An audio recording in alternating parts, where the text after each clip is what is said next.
It might start as a faint rustling, like the dry wings of desiccated insects.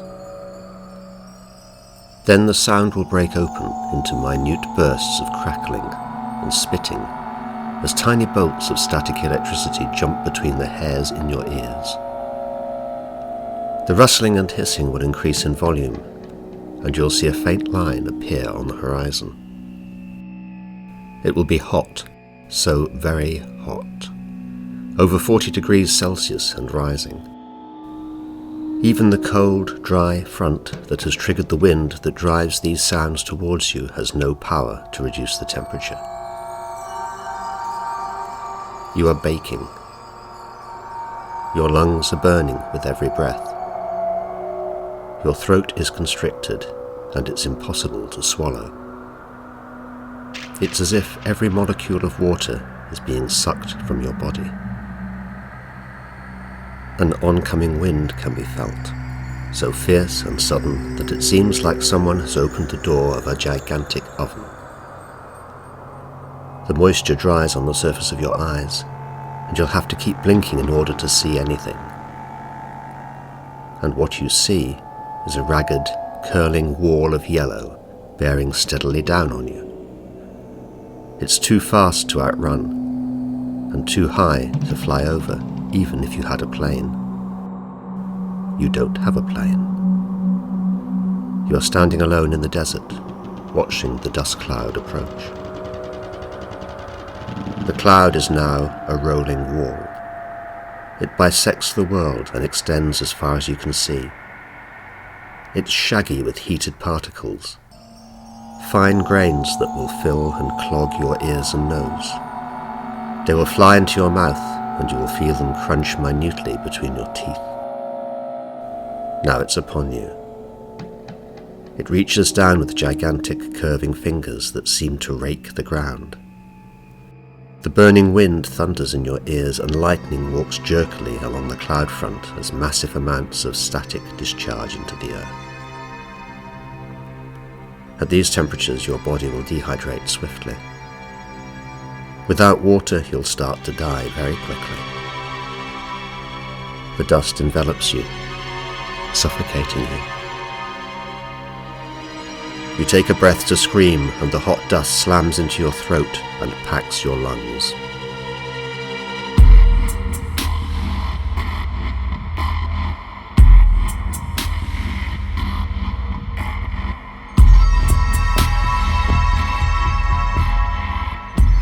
The Sky Machine by Martin Lidderment, performed by Jennifer Bardsley and Martin Lidderment. Chapter 7. A Small Amphibian.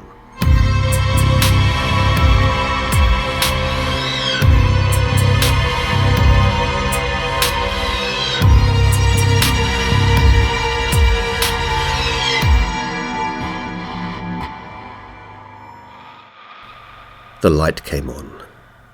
I was lying on a bed in a medium-sized room. The room had dark blue curtains and pale blue walls. I had no memory of how I had got there. There was a wardrobe to my right, a chest beneath the window, and a dressing table against the wall to my left. I sat up slowly and looked for the door. It was there beside the wardrobe. It looked like a normal internal door from a normal house or hotel. No obvious locks, no bolts or chains. I swung my legs out of the bed and stood up, barefooted, on the mottled grey carpet.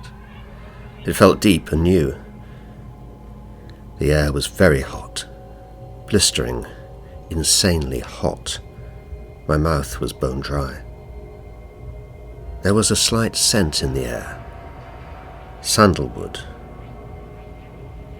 My clothes were folded neatly on the chest. I got dressed quickly, sweat pouring from me, and pulled the curtains apart. A set of windows faced mine. They were all reflective.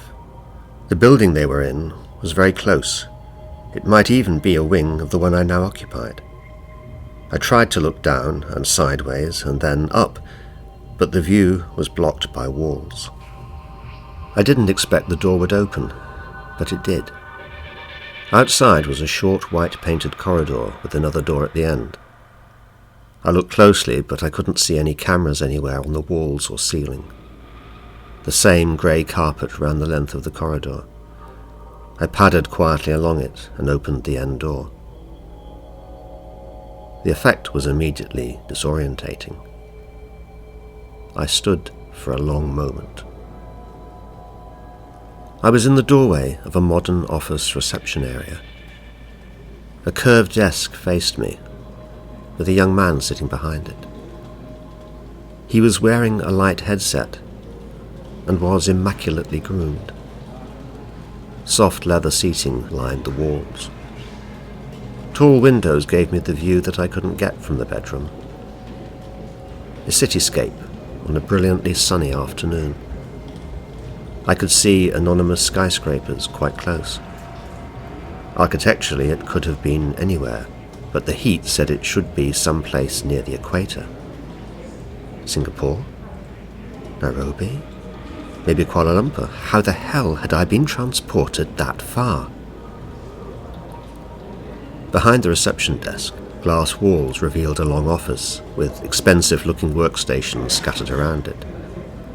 Men and women sat working. Staff passed up and down the aisles. There was an expensive-looking drinks machine in a small, well-fitted kitchen area. The office had breakout rooms and booths along the far end. Individual glass-fronted rooms along the left-hand side. It could easily have been the headquarters of a consultancy, a computer software company, or a firm of solicitors. It could have been anywhere. "Please take a seat," said the receptionist. Perfect English accent. "He'll be with you in a moment." There seemed to be no other doors apart from the one that still stood open behind me. I turned and looked down the corridor. I could see the bedroom door ajar at the end, the blue walls clearly visible. I turned back. "Who will be with me?" I asked. The receptionist smiled. His whole body and being seemed to relax into that smile. "Please take a seat." I shook my head and remained standing and perspiring. If there was another door, it was well hidden somewhere deeper in the office. I considered just walking past the glass partition and searching for it, but despite the apparent normality of the place, I doubted I would get very far. The receptionist didn't speak again, but he watched me. After a few minutes, a middle-aged man in a dark three-piece suit emerged from one of the smaller offices and strode into reception. He had short hair, wore a bright red silk tie, and as he put out his hand to shake mine, I could see he had a gold bracelet round his right wrist. I thought that he smelled of sandalwood too. "Sorry to keep you waiting," he said. "Please?" It was an invitation by word and gesture to follow him. For a second I was reminded of the guard in my room at the 0-hour conference in Helsinki all those weeks before. I walked behind him into the long office. No one paid me any attention. I wondered how they could work so quietly and efficiently in such heat. The soft murmur of busy people was all around me. We sat in wide, low chairs with a small circular table between us. A large monitor dominated one wall. It was unpowered. An indoor plant lived in a corner bent over towards us. There was a desk set diagonally across the room, and a large black executive chair. A closed laptop sat on the desk. There were no pictures anywhere. He had left the door open behind us, I noticed. "I won't introduce myself," he said, reaching out and pouring me a glass of iced water from a jug that had been set on the table. "And you don't need to introduce yourself, Dr. Forrester." My mouth and throat were parched. I sipped the water, watching him. "So this is what needs to happen," he said pleasantly.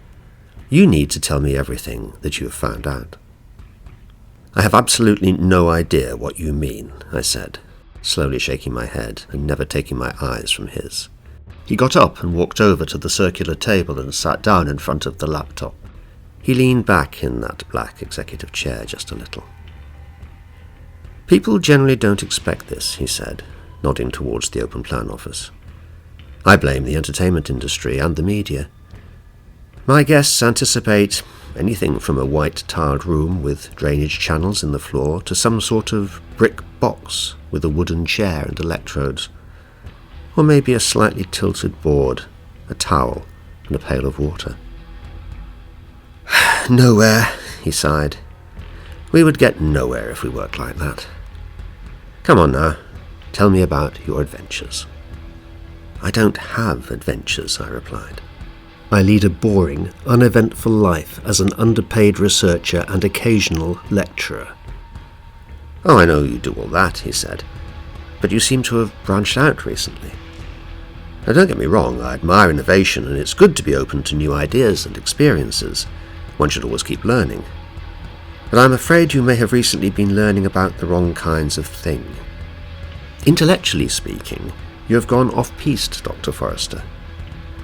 I shook my head again. Then I coughed. The air was heavy and the smell of sandalwood seemed much stronger. "More water?" He refilled my glass. "Where's Susan?" I asked. There was no point in pretending I didn't know her, but he still managed to look genuinely puzzled. "Susan," he said. "I'm sorry, I don't know a Susan. Is she someone special to you?" "You know who she is," I said. "You know all about us. You have been following us, tailing us for days, ever since Helsinki. You, or rather one of your men, attempted to kill us in Kipera, and you have been trying to frighten us ever since." I stopped, because my head was swimming with the heat and the stress. "Dr. Forrester," he said reasonably, "now I have no idea what you are talking about. These are wild accusations. I fear you're not yourself. Just who the fuck are you? Hellersen? Is that it?" I shouted, and coughed uncontrollably. He watched me without expression, and then poured more water into my glass. I started to reach for it, but it was hard to pull myself upright from the slightly reclined chair. I tried again. My back seemed to have locked, and my arm ached. He looked at me solicitously. "Are you having some difficulty?" he asked. He sounded concerned. "Perhaps we could make you a bit more comfortable." In the open plan, 2 women got up from their desks. One was tall, and one slightly built. They came straight into the room without a word. The tall woman put her hands under my armpits and lifted me, settling me back into the chair. The other woman put my feet flat on the floor and my hands on my knees. I tried to stop them, but my limbs felt as though they were unconnected mechanisms. The women went back out and returned with a portable blood pressure cuff which they strapped round my arm and then activated. The smaller woman clipped a SATS monitor to my fingertip. As the cuff hissed and deflated, the tall one checked the readings and nodded to the man. He tapped some keys on his laptop and studied the screen. "What have you done?" I asked. It wasn't a gasp. My voice was working normally. I could swallow. But as for the rest of me, I'd become numb from the shoulders down. "I haven't done anything," he said. "You drank the water." He leaned forwards, his eyes bright. He put a small clear plastic pill cup on the table in front of me. It held one white tablet. "You have a choice," he said. "Talk now, and you can take this. It will give you back control over your body, but more importantly, it will stop the onset of the pain." He paused and waited. I stayed quiet. Internally, I was terrified. I looked down to see if I was breathing. My chest was moving, but I couldn't feel it. "You wouldn't credit it, would you?" he mused. "A small amphibian the size of my thumbnail gave us the substance we're using. We had to modify some of the peptide bonds so that we could get the toxin to stay effective when dissolved in water. We thought it might be difficult to get our guests to chew on a frog. Worked quickly, didn't it? We can delay the onset of the paralysis if we wish to, by quite a considerable amount, which makes for some amusing possibilities. There are other advantages. No mess, for one thing. No expensive carpet cleaning bills. I think you'll find it interesting to know that one of our researchers is writing a paper on why the vocal cords aren't affected. We believe that it's so the prey can scream when the pain really kicks in. The frogs themselves don't have much of a voice, but they hear the animal howl when it falls into their pool. Or maybe it's their river. Or pond. I can't remember. Anyway, the little fellows come hopping from miles around, ready for when the victim's flesh starts to liquefy and fall off the bones.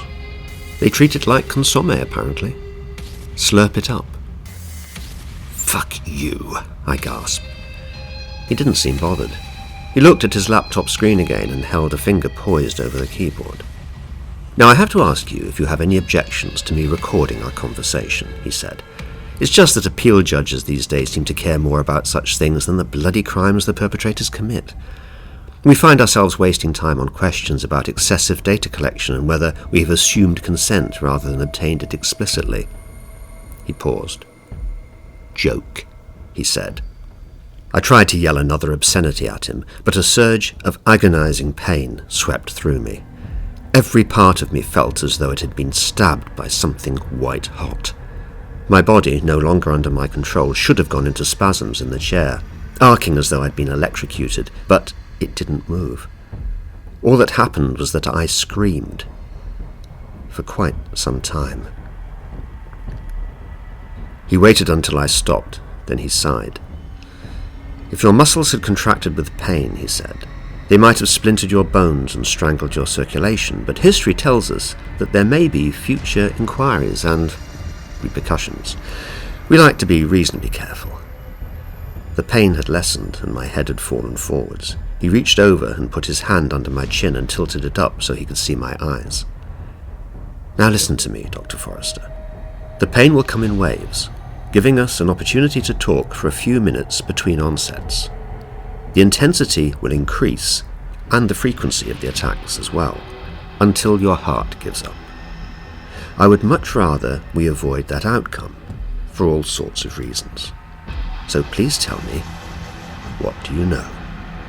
"I know that it's real," I gasped. "I thought it was a conspiracy theory, but it's true, isn't it? You mad bastards are really doing it." He looked at his watch. "Very good, Dr. Forrester," he said. "You have a few more minutes before the next hit. Please continue." "You don't need to do this," I spat. "Why wouldn't I tell you if you have, Susan? Why have you poisoned me?" "Keep to the point," he warned. "You have just a couple of minutes now." So I sobbed it out. All the main events from the past week. I didn't get to the finish before the pain tore through me again, and he was right. It was intolerable. I passed out, and came round to feel the tall woman gently slapping my face. The other was checking my pulse. "Your conclusion?" he said, looking up from his laptop. "What?" I asked. I could hardly think. The room was spinning slowly, and I couldn't focus on anything. All I knew was that I had to tell this person everything about our suspicions and half-theories, or he would kill me. What did it matter? We'd proved nothing. All we had done was run before the storm. I might as well tell him. It was speculation. He and whatever government he represented, whatever company he represented, they could do what they wanted with it. "Your conclusion, please," he repeated. "As a scientist, I need your final opinion.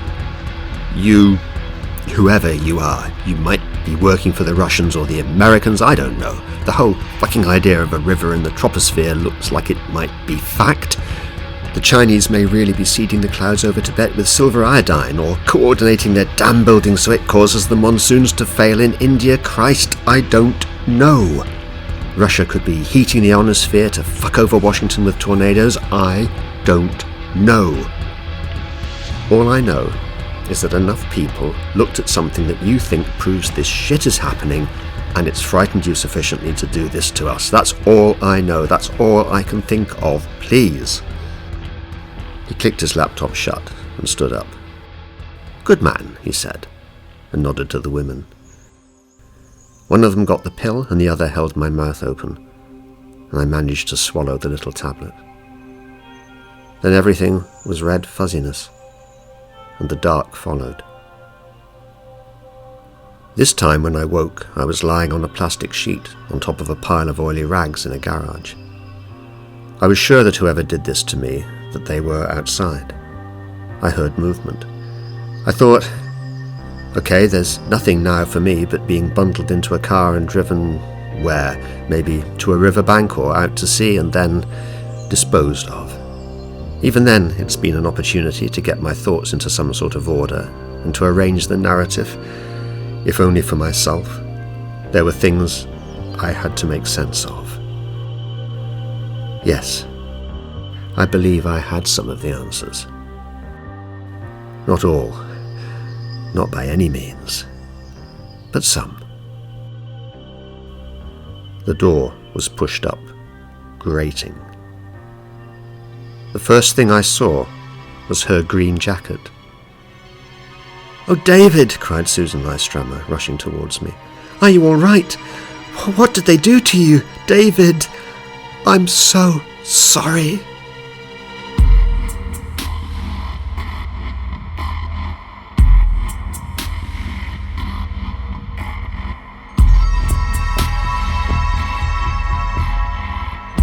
The Sky Machine is written and produced by Martin Liddermont. Performed by Jennifer Bardsley and Martin Liddermont. Music by Purple Planet Music, Daniel Birch and the Pangolins. Additional sounds by Seb Arroyo on freesound.org.